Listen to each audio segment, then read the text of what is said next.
Kata si Imas, Riz, kamu tahu nggak tadi di belakang kamu ada seperti orang putih-putih perempuan katanya.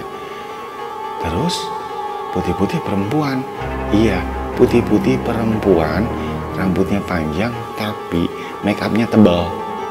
Nah dia ini netes, ngiler, ngeces, dan ilernya itu katanya jatuh di pundaknya si Rizna.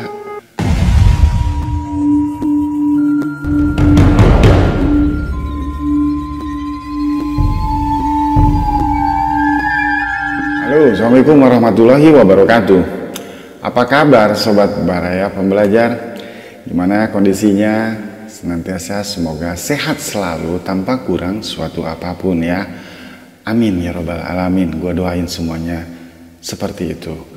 Oke lur, tanpa banyak basa-basi, kali ini gue mau sampein ini kiriman dari saudari Rizna yang berasal dari Sumatera.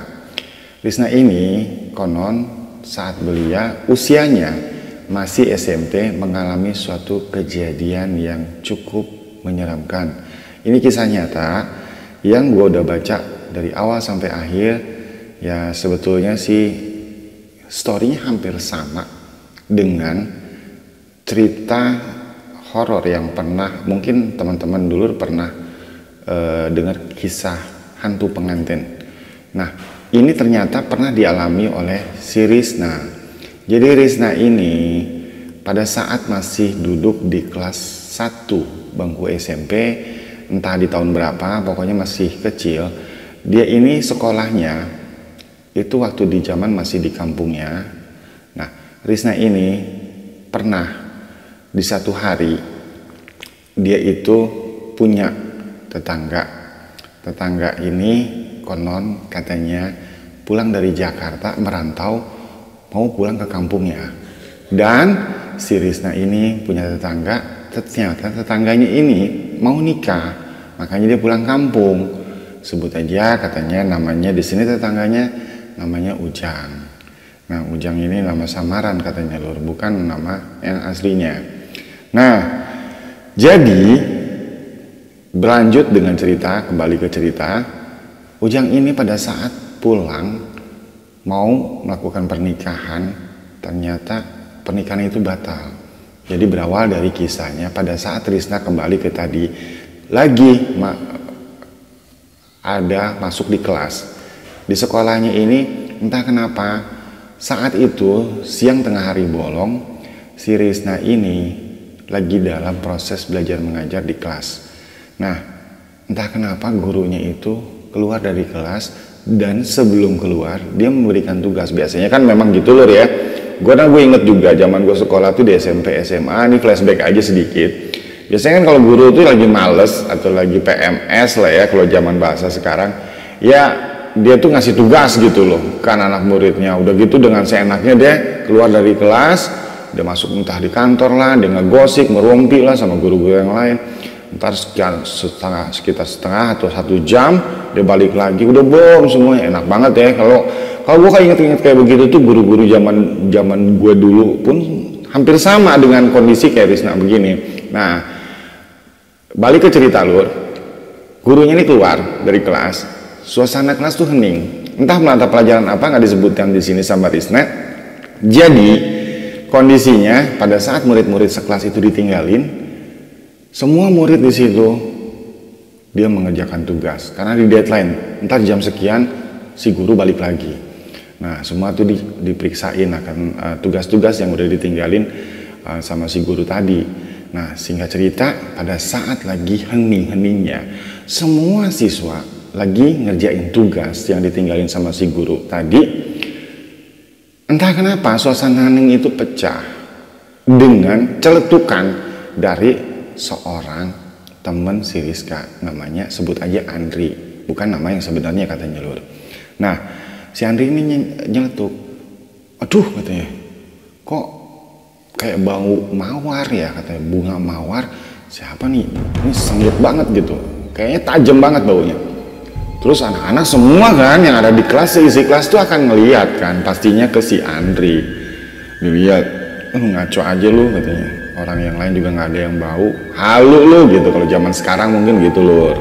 Nah, singkat cerita, akhirnya gitu semuanya tuh satu kelas pada nyorakin dia. Nah, udah nggak lama kemudian beberapa menit, ternyata Risna juga mencium aroma bau yang sama. Ya bunga mawar tadi. Alhasil dia yang takut disorakin nih sama teman-teman nih, karena tadinya kan si Risna ini habis nyorakin si Andri yang di ujung sebelah sana duduk itu nyelutuk kayak gitu disorakin. Nah termasuk Risna ikutan nyorak, jadi otomatis takutnya si Risna ini kena bully juga. Dia nyium aroma bau mawar itu yang sangat tajam. Nah hasil dia nanya dong sama temennya, sama salah seorang temennya, sebut aja namanya temennya ini Citra. Cit, kamu nyium bau bunga mawar enggak katanya? Hah? Kamu keluturaran sama si Andri ya? Halu juga lu sama. Shh, kata si Risna seperti itu lur, dia ngomong sama si Citra supaya jangan ngomong agak keras. Makanya kenapa si Risna bisik-bisik, takut dibully kan mungkin gitu. Enggak, akhirnya si Citra dicuekin tuh. Tapi kan akhirnya kan si Risna ini ngedengus-dengus gitu ya, hidungnya tuh begitu kali lur ya, kayak bau apa, bener-bener kayak bunga mawar nih. Udahlah. Nah akhirnya dia diem gitu sambil ibaratnya sambil nutup hidungnya gitu. Dia coba si Risna ini melanjutin kerjaan tugas dari guru tadi, karena yang lain juga lagi pada serius. Nggak lama, selang beberapa menit, nggak sampai 5 menit nih, konon menurut si Risna ada lagi satu lagi yang nyeletuk di bangku paling belakang. Nah sebut aja namanya temannya ini Devi.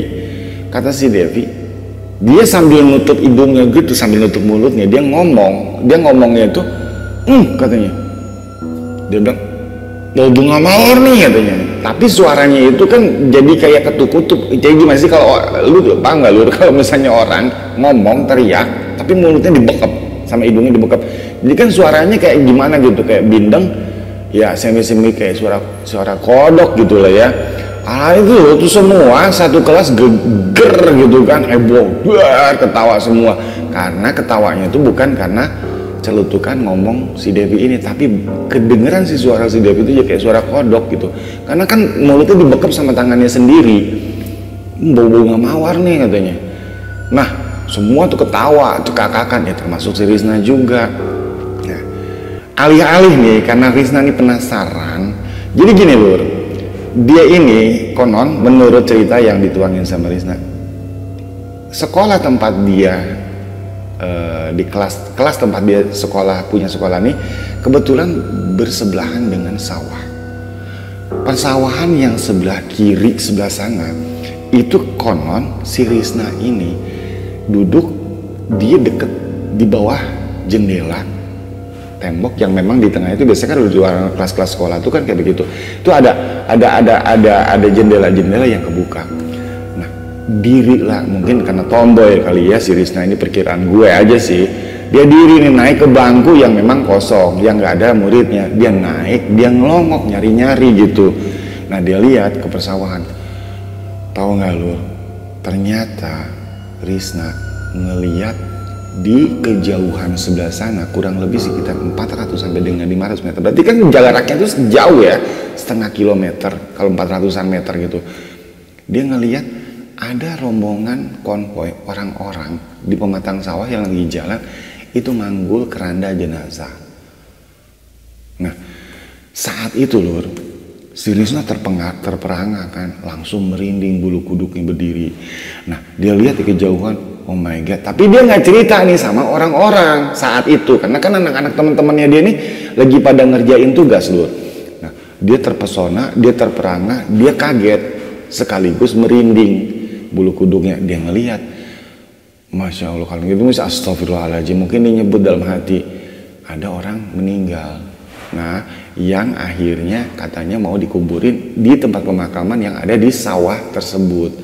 Nah, memang kan kadang-kadang di satu desa tuh ada di tempat tertentu yang dimana persawahan itu di tengahnya ada desa. Nah, desa itu biasanya nggak jauh dari situ ada tanah yang diwakafkan sama warga untuk jadi pemakaman atau TPU untuk warga setempat. Nah, balik lagi ke cerita Lur. Hasil begitu Risna ngeliat begitu, dia duduk lemes, dia ngerjain lagi tugasnya. Tapi ya tentunya dia udah nggak konsen kan. Nah, singkat cerita nih Lur, akhirnya dia diem sampai konon sampai pulang sekolah itu waktunya tiba, tugas sudah selesai, gurunya udah masuk, dikumpulin tugasnya, pulang nih semuanya nih. Nah, dia ngeliat pada saat dia mau ngumpulin tugas, si guru itu masuk ke dalam kelas. Ayo anak-anak kumpulin semua tugasnya. Nggak biasa-biasanya nih katanya si ibu guru ini, menurut si Risna, biasanya dia ngecek satu-satu.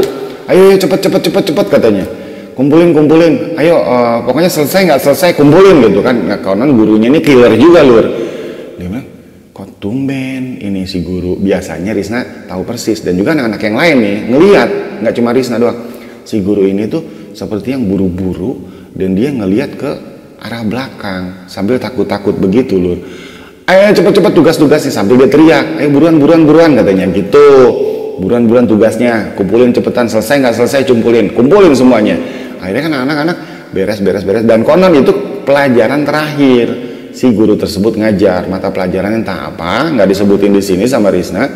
Hasil anak-anak agak aneh nih, biasanya suka dicekkan. Nah, karena guru ini terkenal killer, biasanya kalau ngasih tugas begitu, dia konon pertama itu jarang suruh ngumpulin langsung, akhirnya tanpa dicek dulu, tanpa diperiksa dulu satu persatu. Biasanya tuh dia keliling tuh koridor yang ada di kelas satu-satu, dicekin satu persatu tugasnya benar apa enggak. Kalau nggak benar suruh benerin, saat itu ditungguin. Biasanya gitu konon. Ini enggak, si guru itu seperti kayak matanya dia tuh mengernyitkan dahi dan sorot matanya tuh ke belakang, barisan belakang kelas dan menuju arah tembok gitu loh. Tapi sambil ketakutan, sambil dia nunduk-nunduk, sambil dia teriak-teriak kayak panik gitu. Ayo cepetan, udah belum? Kalau udah kumpulin, yang belum juga kumpulin gitu. Si tugasnya itu di buku catatan itu disuruh kumpulin semua. Nah, beres lah dikumpulin, dia langsung sontak mendadak pengumuman. Padahal saat itu menurut Risna belum waktunya jam pulang sekolah.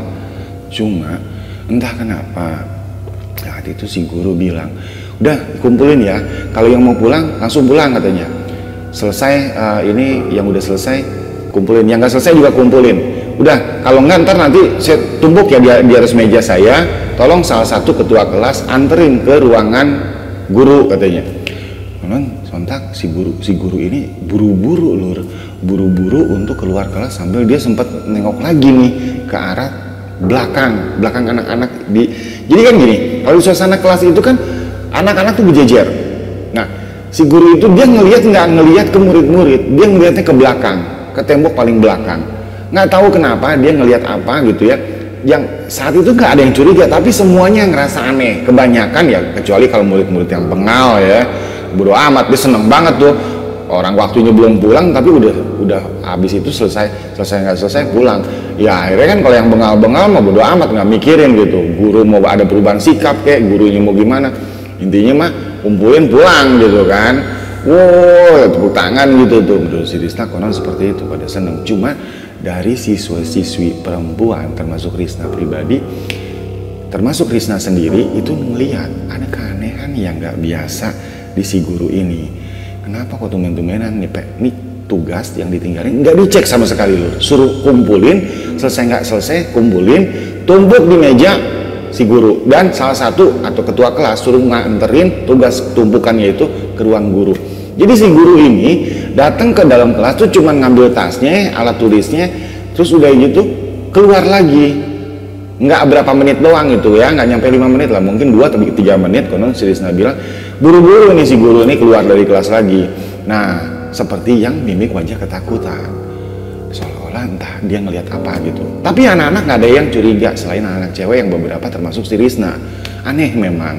Nah, singkat cerita Lur, setelah itu keesokan harinya udah berganti hari nih Lur, masuk lagi nih anak-anak semua. Nah, ada kabar Lur, ternyata nih heboh bahwa si guru yang kemarin itu ternyata sakit Lur, nggak masuk. Dan konon hari itu harusnya guru itu ngajar pagi itu lagi mata pelajaran yang kemarin. Ya mungkin ngecek tugas dan juga ngasih nilai lah ya, ibaratnya kurang lebih seperti itulah. Ya prosesnya seperti itu kurang lebih. Tapi ternyata guru itu nggak masuk karena sakit katanya dan demam panas lah atau gimana. Nah menurut si Risna akhirnya kan anak-anak nih nggak ada guru sama sekali. Rame lah, yang bercanda lah, yang ngobrol lah, yang ngegosip lah, yang bokinan, yang pacaran lah gitu, bobogohan lah kalau orang Sunda bilang tuh ya. Akhirnya ada yang mojok nih macam rame nih, gaduh kelas. Nah saat kelas tuh gaduh-gaduhnya, entah kenapa matahari saat itu tuh terik dan cukup panas. Semua di ruangan kelas tuh ngerasa panas yang amat sangat, karena memang di luar matahari juga bener-bener sangat terang beneran. Wah pokoknya matahari tuh kayak bocor banget gitu loh. Seolah-olah kalau bahasa zaman gua masih seneng nongkrong, gila nih mataharinya bocor nih, apa neraka bocor nih katanya gitu kan, suka ada bercandaan kayak begitu. Walaupun seperti itu nggak boleh Lur, nggak boleh kayak gitu ya, jangan ditiru. Nah balik lagi ke cerita, suasana kelas tuh panas sekali, sampai saking panasnya tuh semua anak-anak kipas-kipas pakai buku. Ya tahu sendiri kan kalau di sekolahan SMP SD zaman dulu tuh, di gua nggak tahu tahunnya tahun berapa, cuma memang gue sendiri ngalamin kalau kepanasan di kelas tuh, wah kipas-kipas yang begini tuh, atau kadang-kadang ada satu anak satu bangku dia tuh saling kipas-kipasan, yang ini ngipasin yang ini ngipasin ini, sampai kipas-kipasan udah kayak sate aja tuh, kipas-kipasin gitu kan saking kepanasannya. Nah singkat cerita, ada satu temennya si Risna yang duduk di belakang atau di depan si Risna, duduk di depan si Risna. Nah, dia duduk di depan si Risna, sebut aja namanya Imas. Temennya si Risna ini yang katanya satu geng. Di depannya si Risna, dia nengok ke belakang, dia nanya sama si Risna, Riz, kamu nggak ngerasa kepanasan gitu? Enggak, emang panas gitu. Si Risna nih jadi kayak malah jadi kayak orang yang bingung, yang aneh ngeliat teman itu pada kipas-kipasan. Kalau Risna sendiri malah kedinginan, malah cenderung menggigil. Cuma dia ngerasain badannya juga nggak hangat, nggak meriang, sehat Lur. Cuma dia nggak tahu kenapa, entah kenapa kayaknya katanya sih badannya tuh ngerasa dingin, menggigil, kedinginan atau gimana lah. Nah tapi yang lain tuh panas gitu, kepanasan, gerah lah. Bahkan ada yang cewek yang kalau memang ada nyali gitu, rata-rata ceweknya rata-rata nakal dikit, dibukalah kancingnya gitu kan, sampai tali beratnya itu kelihatan, beli kipas-kipasin begini gitu loh. Nah si Risna ini malah enggak, ngerasa dia kok malah dia dingin, adem, bahkan cenderung menggigil gitu. Nah akhirnya begitu temennya si Imas tadi nengok ke belakang nanyain, Riz, kamu nggak ngerasa kedinginan? Nggak ngerasa kepanasan katanya. Sambil dia kipas-kipas tuh si Imas itu. Enggak, emang kamu semua pada kepanasan ya? Dalam hati si Risna ini udah mulai aneh. Kenapa? Nah serentak si Imas yang tadi ngeliat si Risna itu kedinginan, matanya itu seperti ke atas begitu, ke atas ke belakang. Nah konon jadi Risna juga beberapa temennya ini Lur, itu tuh katanya duduk di bangku deretan kedua, bangku paling belakang. Jadi kalau bangku paling belakang itu biasanya kalau di sekolah-sekolah itu bangkunya panjang, ada meja panjang. Nah Risna ini di bangku kedua, deretan kedua sebelum yang paling belakang. Nah di depannya dia ada deretan bangku juga, dan di situ duduklah si Imas. Imas ini ngelihat ke belakang si Risna dan dia sampai ngelihat ke atas begitu, sambil dia kayak takut gitu Lur. Dan konon matanya si Imas itu mirip seperti persis yang si Risna lihat kemarin kejadian sama si ibu guru tadi. Yang ibu guru yang kemarin pengen buru-buru pulang dan nyuruh murid-murid semua pulang. Nah dari sini akhirnya si Risna tetap nggak curiga, sampai akhirnya entah kenapa hari itu bubar lonceng bel untuk pulang. Udah beberapa pelajaran mungkin kan ya, terus pulang pada saat di luar kelas si Imas nyamperin nih. Biasanya kalau anak-anak SMP, anak-anak sekolah tuh kan sebelum pulang jajan dulu tuh, ada tukang gorengan, ada tukang apa. Nah entah kenapa si Risna lagi sibuk ngantri nungguin jajanannya belum selesai, si Mas datang sambil juga bawa makanan jajanan sambil dia ngunyah tuh di mulutnya. Kata si Mas, Riz, kamu tahu nggak tadi di belakang kamu ada seperti orang putih-putih perempuan katanya. Terus putih-putih perempuan, iya putih-putih perempuan, rambutnya panjang tapi make upnya tebal. Nah dia ini netes, ngiler, ngeces, dan ilernya itu katanya jatuh di pundaknya si Risna. Padahal di situ ada murid-murid lain, ada teman-temannya juga di sampingnya itu, tapi dia nggak kena tetes. Kebetulan ilernya ini netes di pundak kamu katanya. Kaget dong si Risna. Yang bener kamu Mas. Asli, emang kamu gak ngeliat? Enggak ada apa-apa kata. Tadi aku mau ngasih tahu tapi aku takut kata dia. Dia bilang begitu kata si Imas. Udah aku cuma mau ngasih tahu itu doang. Di situ deng, langsung dong si Risna ini diem, lemes, kaku. Dia langsung ngelirik seragam sekolahnya dan dibauin lah sama dia, digituin dulu. Memang baunya ternyata bau busuk. Sontak aja nih langsung si Risna pulang, nggak nunggu lagi jajanan yang lagi ditungguin di antri, dia pulang lari itu. Kebetulan konon rumahnya nggak terlalu jauh Lur dari sekolahan, jadi bisa dijangkau dengan kalau berjalan kaki itu katanya konon cuma 10-15 menit dia nyampe ke sekolahan. Nah dari situ si Risna tuh sampai masuk ke dalam rumah, langsung masuk kamar mandi, dia buka tuh salin, seragamnya dia buka, dimasukin lah ke tempat mesin cuci.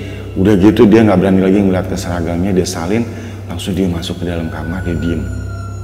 Nah anehnya Lur, menurut si Risna ini, sebelum kita lanjutkan videonya, bagi sahabat yang masih bergabung dan belum subscribe, silahkan subscribe dulu ya, dan jangan lupa di like. Katanya dia masih merasa menggigil, bahkan makin menggigil. Badannya itu entah kenapa sore itu dia seperti menggigil campur merinding gak karuan. Nah alih-alih kata si Risna dia udah salin, udah ganti, dia pakai sweater, dia pakai, padahal sebetulnya daerah rumah si Risna ini bukan daerah pegunungan, jadi sebetulnya enggak, bisa dibilang enggak cuacanya enggak dingin banget, tapi entah kenapa dia menggigil saat itu. Dan dia coba pegang keningnya, tengkuknya, nggak ada meriang sama sekali, dan badannya juga seger bugar, tapi nggak tahu kenapa dia merinding, menggigil gitu.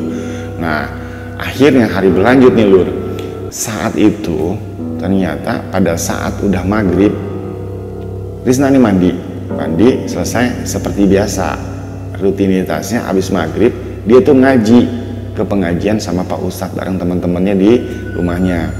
Nah akhirnya entah kenapa pada saat dia mau berangkat ngaji, dia nyium lagi bau bunga mawar tadi semakin menyengat, bahkan dicampur dengan bau aroma busuk Lur.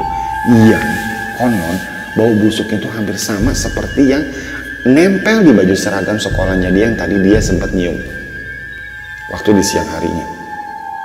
Sontak dia bingung kan, dia cium lagi tuh bajunya, padahal kan baru diganti tuh Lur, kan dia habis mandi gitu ya, dia mau ke masjid, ke musola sambil bawa Al-Quran, dia cium itu baunya hampir nggak ada, samar-samar. Oh bukan di bajunya ini gitu, tapi ini aroma yang dia bau, dia nyium itu aromanya aroma bunga mawar yang bercampur dengan bau busuk seperti yang dia cium di seragamnya tadi itu.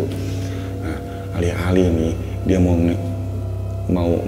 nyuekin suasana yang seperti itu dan dia pengen acuh, tapi dia nyium tuh makin berat, makin nyengat gitu loh, masuk ke aroma tubuhnya, dan hidungnya itu akhirnya sampai sama dia ditutupin. Nah dia berjalan, sebetulnya dia berjalan tuh mengarah ke masjid tuh nggak sendiri, ada beberapa anak-anak lain, anak tetangga yang juga teman-temannya Risna juga itu menyusuri jalanan sawah sampai ke masjid. Nggak tahu kenapa si Risna ini seperti lemes dan tubuhnya tuh ngerasa gimana ya, nggak tahu kakinya tuh seperti berat melangkah. Nah hasil nih Lur, ternyata dia ini kan memang nggak tahu pikiran ini nggak karuan Lur, jadi nggak apa ya, nggak karu-karuan lah pikiran dia semenjak tadi kejadian di sekolah dikasih tahu sama si Imas bahwa ada yang netes, katanya si air liur gitulah, entah apa yang Risna nggak ngelihat, tapi dilihat sama temennya. Di pikirannya udah kacau hari itu. Nah, malamnya pada saat dia ngaji ini berangkat menuju ke masjid ke Pak Ustadz yang udah nunggu di sana. Entah kenapa kakinya tuh berat dan seperti males gitu dia berangkat ke masjid. Tapi dia coba paksakan, ambil dia terus aja setengah berlari. Tapi kenapa dia seperti seolah-olah lama-lama tuh kakinya tuh seperti kayak diseret gitu loh, diseret sama tubuh dia sendiri yang dengan penuh kekuatan untuk bisa melangkah tetap. Nah, jelang berapa meter lagi nyampe di masjid, bukan alang-alang kaget lah si Risna. Ternyata kakinya begitu masuk ke pekarangan masjid, kakinya itu lemes dan dia nggak kuat berdiri, ceprak sampai akhirnya dia terduduk. Untungnya pantat dia tuh udah sampai di teras masjid dan duduk di situ sambil nafasnya tuh ngos-ngosan. Nah, di sisi lain sambil dia nafasnya dia tuh ngos-ngosan, entah kenapa dia seperti entah itu nafas dia atau bukan, ternyata si Risna ini sayup-sayup ngedengar suara nafas yang berat sekali. Nafasnya itu masuk terdengar jelas di kupingnya si Risna, seperti kayak yang ngos-ngosan tapi nafasnya berat, dan itu terdengar jelas sekali di kupingnya si Risna. Ayo dia celingak-celinguk, dia sendiri memang ngos-ngosan loh, cuman dia juga bingung nih di kupingnya kok ada suara kayak gini gitu, ada suara orang nafas. Dan tapi kalau dilihat kanan kiri gitu nggak ada tiupan nafas dan bukan nafasnya dia memastikan. Hasil dia tuh seperti duduk lemes, dia bersender di tiang pilar masjid yang ada di dekat tempat dia duduk. Nah, sambil dia nunggu, memang saat itu maghrib sebentar lagi menjelang. Nah, alhasil nggak taunya entah kenapa dia pingsan, nggak sadarkan diri. Dari situ dia ternyata sadar-sadar itu sudah ada di dalam masjid dan lagi diobatin, dipijit tangannya, kakinya itu sama Pak Ustadz dan dikerubungi oleh teman-teman lainnya yang teman ngajinya dia. Sadar, istighfar gitu. Nah, akhirnya dikasih minum nih sama si Pak Ustadz, diminumin lah. Nah, setelah diminumin berangsur-angsur tubuhnya si Risna ini kuat dan akhirnya bisa duduk dan sadar setelah itu siuman. Nah, di situ akhirnya setelah semuanya tenang, Pak Ustadz cerita bahwa konon Risna ini ternyata tubuhnya itu ditempel dan digelayutin pada saat dia mau melangkah ke masjid dan ngaji. Itu seperti berat. Kenapa? Karena seperti digendong ada sosok wanita, katanya ngerangkul begitu ke si Risna dan dia ngikut sampai ke masjid. Nah, pada saat di masjid entah gimana mungkin berhasil masuklah ke tubuhnya si Risna, yang akhir si Risna itu sampai nggak sadarkan diri. Adapun nafas yang didengar itu kemungkinan nafas si goib yang memang lagi neror si Risna ini. Dan bentuknya lur, konon katanya itu perwujudannya hampir sama dengan yang diceritain si Imas waktu di sekolahan, yaitu perempuan berambut panjang dengan muka yang pucat dan make up yang tebal. Konon itu disebut hantu pengantin. Nah, dari situ lur disebutin sama Pak Ustadz, dibersihin semua, alhamdulillah kembali semuanya normal. Ada hikmah yang balik di sini yang lur yang bisa gue petik. Konon ya, entah cerita ini fiktif atau nyata. Ya mudah-mudahan sih ini cerita yang memang benar nyata, yang bisa diambil pelajaran buat kita semua, khususnya buat gue pribadi. Jadi hal-hal seperti ini tuh ada. Dan gue nggak memungkiri bahwa memang makhluk gaib itu hidup berdampingan dengan kita. Tapi dari sisi cerita Risna yang gue baca dari A sampai Z, dari awal sampai akhir, gue nggak menangkap bahwa si Risna ini seperti apa ya, nggak tahu ya, walau alam mungkin dia sempat lakukan ritual itu tapi dia nggak ceritain, nggak tuangin di cerita ini. Mungkin kalau kita pada saat ngalamin hal-hal seperti itu lur, ini gue pribadi nih lur, gue selalu langsung sontak, gue kontak batinnya tuh, gue urusannya langsung ke atas, ke Allah Subhanahu Wa Taala, minta perlindungan. Nah, minimal lur, bacalah ayat kursi supaya apa? semua tubuh kita. Ya, ini kan konon si Risna ini sampai dimasukin, bahkan sampai diglendotin, bahkan sampai diikutin gitu. Digendong malah dibekap gitu sampai kakinya tuh lemes dan akhirnya pingsan. Mungkin si goib yang makhluk halus laknat ini nih, hantu receh lah ya, gue bilang kata orang tuh hantu pengantin, mau kunti atau apa, gue sebutnya hantu receh. Jangan pernah takut Lur, kenapa? Mereka lebih hina daripada kita. Buktinya kok mereka yang bikin manusia itu diusir, dan Allah tuh sangat sudah memvonis, Allah Subhanahu wa taala memvonis bahwa semua jin, setan, segala macam yang bentuknya makhluk halus yang katakan hantu receh itu, mereka udah positif masuk neraka. Sedangkan manusia masih bisa masuk surga kalau dia memang baik amal ibadahnya. Nah, makanya gue bilang hantu receh. Kenapa? Mereka iseng, jahat, jahil, dan target mereka tuh adalah orang-orang yang memang jauh mengingat dari Allah. Itulah makanya hikmahnya gue bilang kepada lu semua, dan khususnya buat gue pribadi, di saat-saat seperti itu ya, gue sih nggak bisa nyalain ya, mungkin si Risna ini pada saat itu masih kecil dan masih lugu Lur, jadi dia nggak sempat kepikiran ke sana, walaupun dia sebetulnya anak pengajian kan, tapi semestinya seyogyanya ya dia mengingat Allah Subhanahu wa taala dengan berzikir, berwirid, dia baca apal yang bisa dia baca, minimal ayat kursi supaya dia terlindungi. Minimal ini kejadian yang bisa diambil hikmahnya buat kita semua, khususnya gue pribadi. Semoga di saat-saat genting seperti ini, entah kapan kita akan mengalaminya, atau mungkin suatu saat kita akan mengalami hal seperti ini, minimal bacalah ayat kursi, minimal bacalah surat Anas, surat Al-Falaq, surat Al-Ikhlas, Fatihah, dan minta perlindungan sama Allah Subhanahu wa taala. Insya Allah Lur, sesakti apapun setan, jin yang jahil, hantu-hantu receh, kunti, pocong dan sebagainya, itu nggak akan mempan Lur, dan nggak akan mampu sanggup untuk masuk ke tubuh kita. Minimal dia menampakkan pun dia nggak akan bisa menampakkan ke sembarang orang, khususnya dia bisa menampakkan ke orang-orang yang pikirannya kosong dari mengingat Allah Subhanahu wa taala. Itu aja Lur, kisah yang bisa gue sampaikan. Mohon maaf bila memang di tengah perjalanan cerita ini ada kata-kata yang memang kurang menyenangkan atau ada sesuatu yang memang kurang mengenakan, dan mohon maaf juga atas segala macam kesalahan. Terima kasih banyak untuk Mbak Risna yang udah mengirim ceritanya ke DM Instagram Baraya Pembelajar. Buat teman-teman yang lain yang pengen dibacain ceritanya, boleh men-share lewat DM kami di Instagram Baraya Pembelajar. Nah, jangan lupa Lur, like and subscribe dan bunyikan tandakan loncengnya jika memang nanti cerita ini memang baik. Semoga kita bisa bertemu kembali, dan jika memang cerita ini menghibur, semoga lu semua tetap stay tune untuk menyimak kisah-kisah di BP Channel selanjutnya. Assalamualaikum warahmatullahi wabarakatuh. Terima kasih, sampai jumpa lagi di postingan berikutnya. Bye.